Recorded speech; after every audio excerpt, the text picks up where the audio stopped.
உண்மையின் தாயே இறைவா,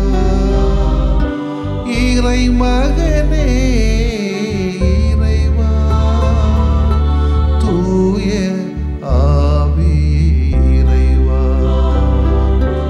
உம்மை புகழ்கின்றோம். அன்புருவான இறைவா, அகிலம் காக்கும் இறைவா, அமைதி அருளும் இறைவா, உம்மை போற்றுகின்றோம். நெஞ்சில் சுமக்கும் இறைவா, நீதியில் நிறைவே இறைவா, சுமை தாங்கியே இறைவா, புகழ்ந்து போற்றி ஆராதிக்கின்றோம்.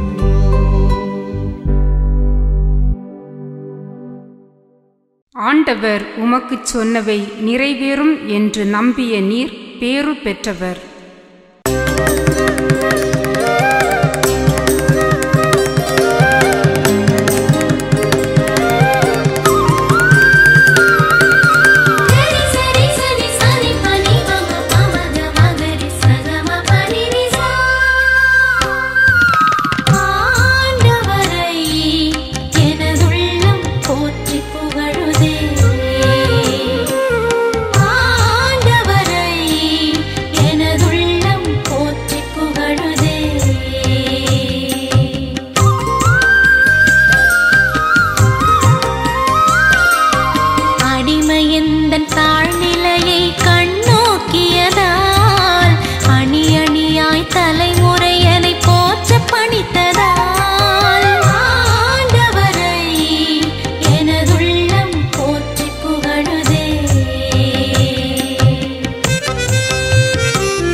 செருக்கு உடையவரை சிதறச் செய்ததால், உரிமை மறுக்கும் வலியவரை தூக்கி எறிந்ததால், ஆண்டவரை எனதுள்ளம் போற்றி புகழுதே.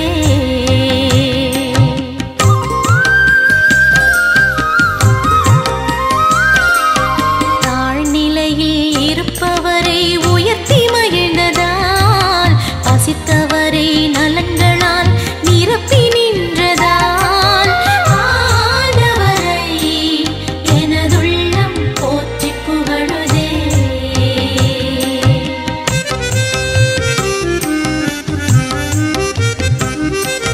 செல்வரை வெறுக்கையராய் அனுப்பி வைப்பதால், சொன்ன வாக்கின் வழியினிலே கருணை கொள்வதால், ஆண்டவரை எனதுள்ளம் போற்றி புகழுதே.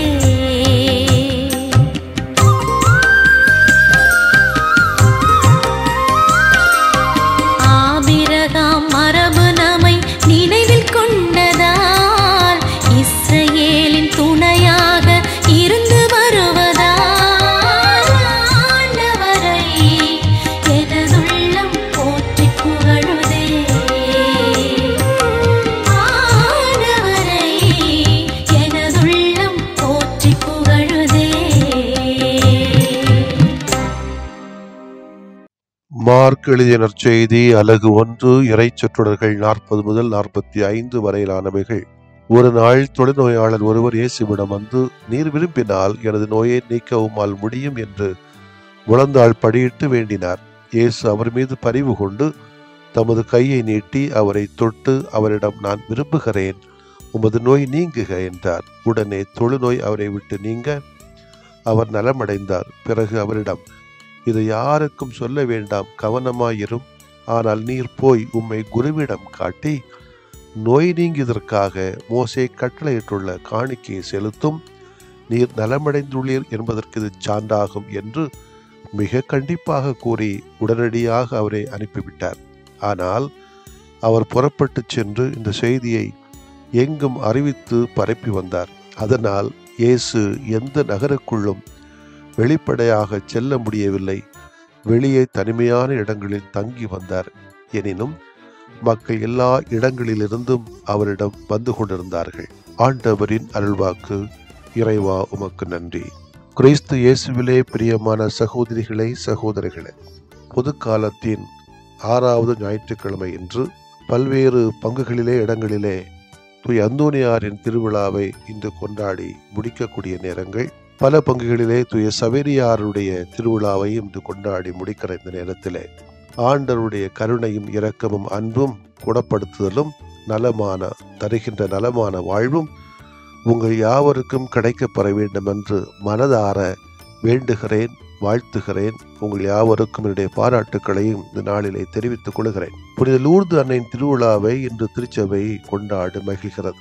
லூர்து அன்னை மீது பக்தியோடும் பாசத்தோடும் இந்த நாளிலே இந்த நேரத்திலே குழுமியிருக்கின்ற உங்கள் யாவருக்கும் நீங்கள் விரும்புகின்ற நலமான, ஆரோக்கியமான, அமைதியான, ஆனந்தமான வாழ்க்கையை உடலாலும் உள்ளத்தாலும் உணர்வாலும் உறவாலும் உங்களுக்கு கிடைக்கப்பெற வேண்டும் என்ற பரிந்துரையை லூர்து அன்னையின் பாதத்திலே சமர்ப்பித்துக் கொள்கிறேன். இந்த நாளிலே அன்னையின் பிள்ளைகளாகிய நம்மீது கடவுள் கொண்டிருக்கக்கூடிய அன்பைத்தான் இந்த லூர்து அன்னை நம்மீது கொண்டிருக்கிறார்.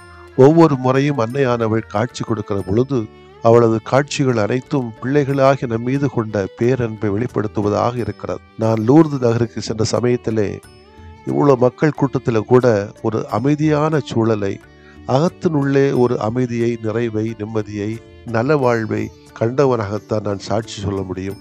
அந்த அமைதியில் நாம் எங்கே இருக்கிறோம் என்பதை ஆய்வு செய்வதற்கு மாதா, அந்த அன்னை, அந்த லூர்து அன்னை நமக்கு ஒரு வாய்ப்பை தருகிறாள். ஒருவேளை நாம் தவறுதாக செல்கிறோம் என்று சொன்னால் மனம் திரும்பி வருவதற்கும் வாழ்வதற்கும் ஆண்டவர் இந்த அன்னையின் வழியாக வாய்ப்பை தருகிறார். இதன் வழியாகத்தான் நலமான வாழ்வை நாம் கண்டுகொள்ள முடியும். இறைவனுக்கு உகந்த வழியில மக்களின் மகிழ்ச்சிக்காக நம்மை அர்ப்பணிக்கிற பொழுது, நம்பிக்கையோடு வேண்டுகிற பொழுது அன்னையானவளின் காட்சி நமக்கு நலமான வாழ்க்கையை கடவுளிடமிருந்து பெற்று தரும் என்ற ஒரு நம்பிக்கை நம்மிடத்திலே ஏராளமாக புதைந்து கிடக்கதை என்னால் பார்க்க முடிகிறது. நிறைய நேரங்களிலே அன்னையின் அன்பை உணராத பிள்ளைகளாகவே நாம் இருக்கிறோம். Because we become very selfish. இது மிகவும் வேதனை அளிப்பதாக இருக்கிறது. தாயின் மடிதான் உலகம், அவள் தாளை பணிந்திடுவோம் என்கிறது ஒரு கிறிஸ்தவ பாடல் என்றால் அது உண்மைதானே. இரண்டாவது, இந்த அன்னையை தேடி வருகிறவர்கள் கொஞ்சமேனும் மனதிலே மாற்றங்களை ஏற்படுத்த வேண்டும், மகிழ்ச்சியிலும் மாற்றங்களை ஏற்படுத்த வேண்டும். அன்னையானவள் ஒவ்வொரு காட்சியிலும் சொல்லக்கூடிய செய்தி மனமாற வேண்டும் என்பதாகும். லூர்து நகர் காட்சியிலும் கூட அன்னை பெர்னதத்திடம் அத்தகைய செய்தியைத்தான் சொல்லியிருக்கிறார். நற்செய்தி வாசத்தில் கூட ஆண்டவர் இயேசு தன்னுடைய போதனையை தொடங்குகிற போது காலம் நிறைவேறிவிட்டது, இறையாட்சி நெருங்கி வந்து விட்டது என்றெல்லாம் மனம் மாறி நற்செய்தி நம்புங்கள் என்று மார்க் 1:15 சொல்லியிருக்கிறார். இவற்றையெல்லாம் வைத்து பார்க்கிற பொழுது நலமான வாழ்க்கை நம்முடைய மனம் திரும்புதலே நடைபெறுகிறது. பல நபர்கள், மக்கள் இன்றைக்கு பல நோய்களினாலே சிக்கி தவிக்கிறார்கள். நற்செய்தி வாசகத்தில் வாசிக்கட்டும், தொழுநோயாளர் இயேசுவிடத்தில் பேசிய வார்த்தைகள் நமதாக வேண்டும் என்பதுதான். ஆண்டவரே விரும்பினால் நாம் நலமடைவோம். ஆனால் நம்ம விரும்பாமல் இருந்தால் நலமான வாழ்வு கிடைக்கப்பெற முடியாது. எனவே இறைவனிடத்திலும் இந்த இறை அன்னையிடத்திலும் நம்மை சரணாகதி ஆக்கிற பொழுது, எந்தவித நிபந்தனைகள் இல்லாமல் நம்மை அர்ப்பணிக்கின்ற பொழுது, நம்முடைய நம்பிக்கையை அவர் மீது வைக்கின்ற பொழுது நிச்சயமாக கடவுளுடைய திருவுளத்திற்கு நம்மை நாம் அர்ப்பணித்துக் கொள்கிறோம். அந்த செயல்படுதல் வழியாக கடவுளுக்கு ஏற்ற பிள்ளைகளாக நாம் மாறுகிறோம். நாம் ஒவ்வொருவரும் நம்முடைய பாவ வாழ்க்கையிலிருந்து மனம் மாறி இறைவனுக்கு உகந்த வழியில் நடக்கும்போது அது எல்லாருக்கும், என் இறைவனுக்கும் ஆனந்தம்தான், நமக்கு நலமான வாழ்வுதான். லூர்து அன்னையின் பெருவிழாவை கொண்டாடுகிற நல்ல நாளிலே நாம் அவர் மீது நம்பிக்கை கொண்டிருக்கின்ற அளவு கடந்த அன்பை உணர்ந்து வாழ்வோம். பாவ நிலைகளிலிருந்து மனம் மாறுவோம். மக்களுக்காக, எல்லோருக்காகவும், உள்ளூரிலும் வெளியூரிலும் வெளிநாடுகளும் மனதிலே உணர்வுகளிலே கஷ்டப்படுகிற மக்கள் இன்றைக்கு ஏராளம். அனைவருக்கும் கடவுள் நலமான வாழ்க்கையை தருமாறு லூர்து அன்னையின் பரிந்துரைகளால் தொடர்ந்து வேண்டுகிறேன். ஆமென். மன்றாடுவோமாக. தொழுநோயாளர் மீது பரிவு கொண்டு அவரை தொட்டு குணப்படுத்திய இயேசுவே, உம்மை நாங்கள் போற்றுகிறோம். சாதிய நோயினால் ஒடுக்கப்பட்டிருக்கிற மக்களுக்கு சமூக நீதியை வழங்கும் பணியை நாங்கள் செய்ய வேண்டும் என்று நினைக்கிறோம். அதற்கு தூய ஆவியின் ஆற்றலை உம் அன்னையின் வழியாக எங்களுக்கு தர வேண்டுமென எங்கள் ஆண்டவர் கிறிஸ்து வழியாக உம்மை மன்றாடுகிறோம். ஆமென். விரும்புகிறேன் நீயும் குணமாகு, அஞ்சாதே நான் என்றும் உன்னோடு. விரும்புகிறேன் நீயும் குணமாகு, அஞ்சாதே நான் என்றும் உன்னோடு.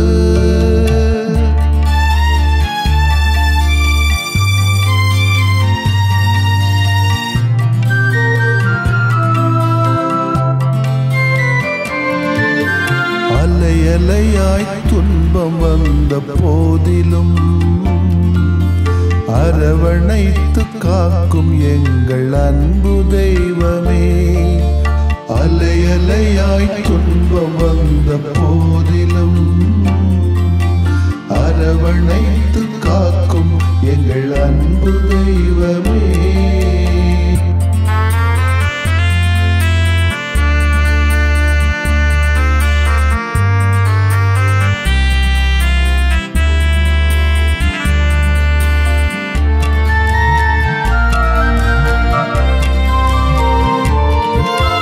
கடும் காய்ச்சலால் அவதியுற்றோம் தெய்வமே, உடல் வலியால் நொந்து போனோம் தெய்வமே. கேட்கும் குரல் கேட்ட மக்கு நலம் தாருமே, கேட்கும் குரல் கேட்ட மக்கு நலம் தாருமே. அலையாய் துன்பம் வந்த போதிலும் அரவணைத்து காக்கும் எங்கள் அன்பு தெய்வமே.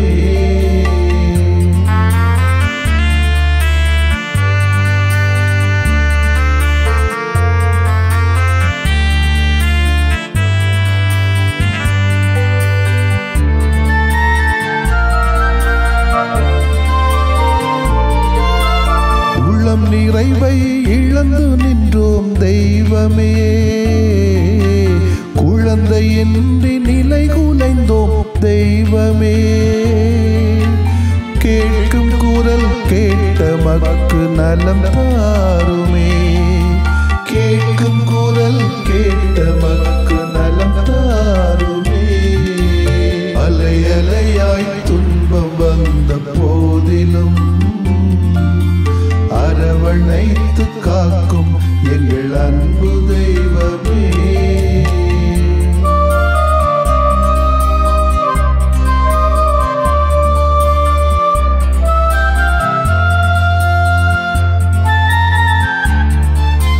குடிபோதையில் பேதையானும் தெய்வமே, குடும்ப மகிழ்வை குலைத்து விட்டோம் தெய்வமே. கேட்கும் குரல் கேட்ட மக்கு நலம் தாருமே, கேட்கும் குரல் கேட்ட மக்கு நலம் தாருமே. அலையாய் துன்பம் வந்த போதிலும் அரவணைத்து காக்கும் எங்கள் அன்பு தெய்வமே.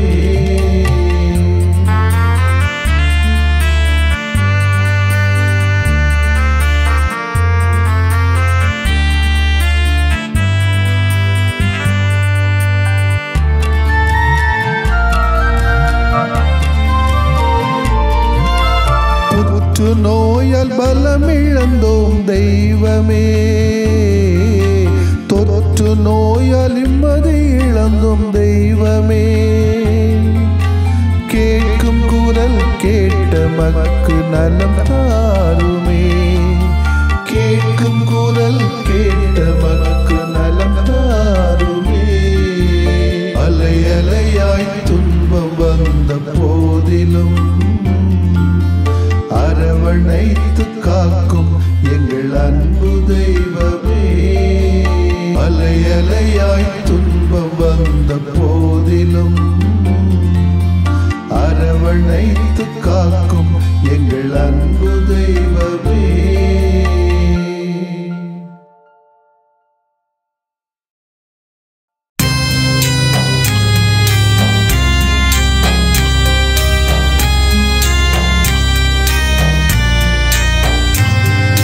மாண்புயரிவருள்ளடையாளத்தை தாழ்ந்து பணிந்து ஆராதிப்போம்.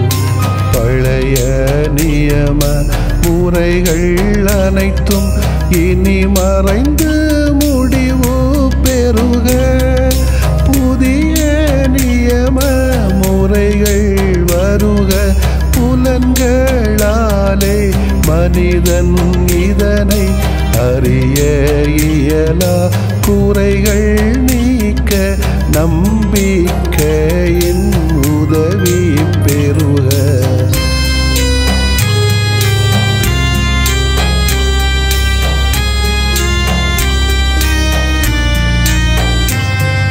தந்தை அவர்க்கும் மகன் அவர்க்கும் புகழ்ச்சியோடு வெற்றியாக்கும்.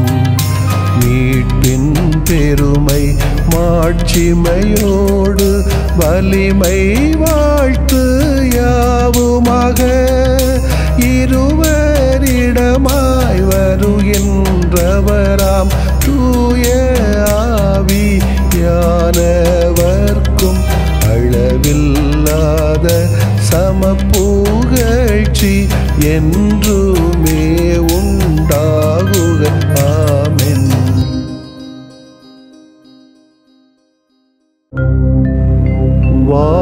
வானின்று அவர்களுக்கு அப்பமளித்தீரே.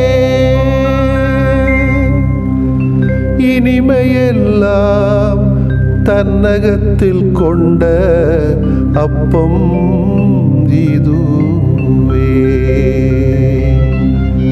மன்றாடுவோமாக. இறைவா, இந்த வியப்புக்குரிய அல்வடையாளத்திலே உம்முடைய பாடுகளின் நினைவை எங்களுக்கு விட்டு சென்றீ. உம் திருவுடல் திருரத்தமாகியவற்றின் தூய மறைவருளை வணங்கும் நாங்கள் உமது மீட்பின் பயனை இடைவிடாமல் துய்த்து உணர்ந்து மகிழ அருள்வீராக. தந்தையாகிய இறைவனோடும் தூய ஆவியாரின் ஒன்றிப்பில் இறைவனா என்றென்றும் வாழ்ந்து ஆட்சி செய்கின்ற உம்மை மன்றாடுகிறோம்.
கிழக்காட்டு விளையின் பிடிவும் நீரே கீதம் தந்தாயே.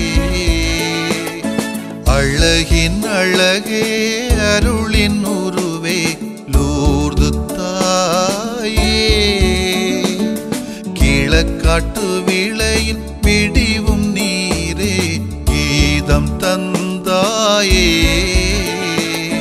பாசதீபம் பாதம் ஏற்றிவும் பரிவை வேண்டிடவே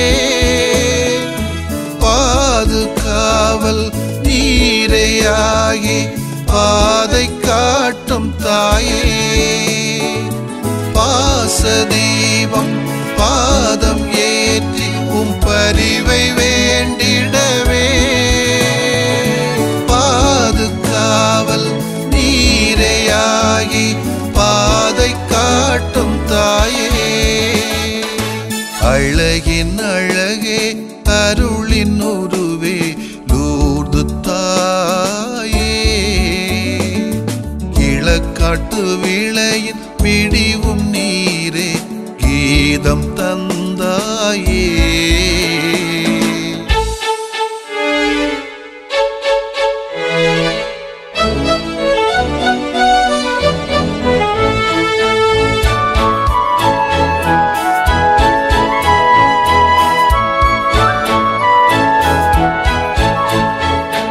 உமது வாழ்வில் ஒளிரும் பாடம் எமது வாழ்வின் பயண ஓடம்.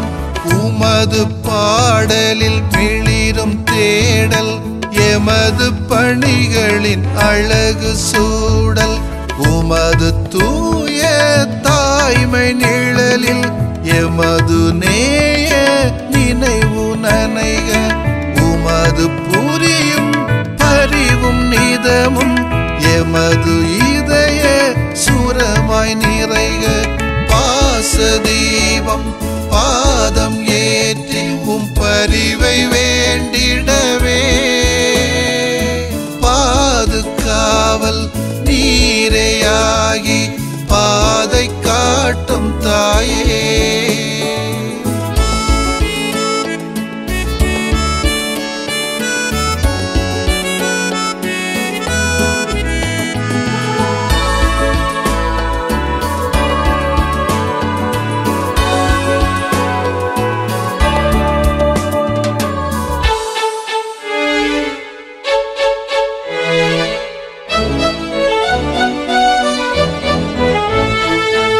எமது குடும்ப மொழியின் உறவு எமது குடும்ப உயர்வின் சிறகு. எமது உதவும் குணத்தின் உறுதி எமது உயிரை சுமக்கும் குருதி. உமது ஆமெனும் அர்ப்பண சொல்லில் எமது ஆயுள் முழுதும் வாழ்க. உமது கனவும் கனிவின் மனமும் எமது பங்கின் சுவாசமாக. பாசதீபம் பாதம் ஏற்றி பரிவை வேண்டிடவே பாதுகாவல் நீரையாகி பாதை காட்டும் தாயே. அழகின் அழகே அருளின் உருவே லூர்து தாயே. கிழக்காட்டு விளையின் விடிவும் நீரே கீதம் தந்தாயே. அழகின் அழகே அருளின் உருவே லூர்து தாயே. கிழக்காட்டு விளையின் விடிவும் நீரே கீதம் தந்தாயே. பாசதீபம் பாதம் ஏற்றிவும் பரிவை வேண்டிடவே பாதுகாவல் நீரையாகி பாதை காட்டும் தாயே. பாசதீபம் பாதம் ஏற்றி பரிவை வேண்டிடவே பாதுகாவல் நீரையாகி பாதை காட்டும் அழகின் அழகே அருளின் உருவே லூர்து தாயே கிழக்காட்டு விளையின் விடிவும் நீரே கீதம் தந்தாயே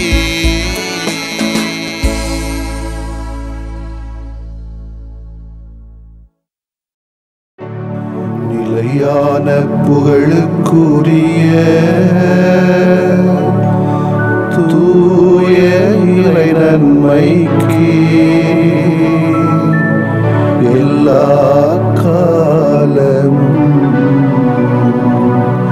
தொழுகையும் புகழும் போற்றியும் ஆட்சிமையும்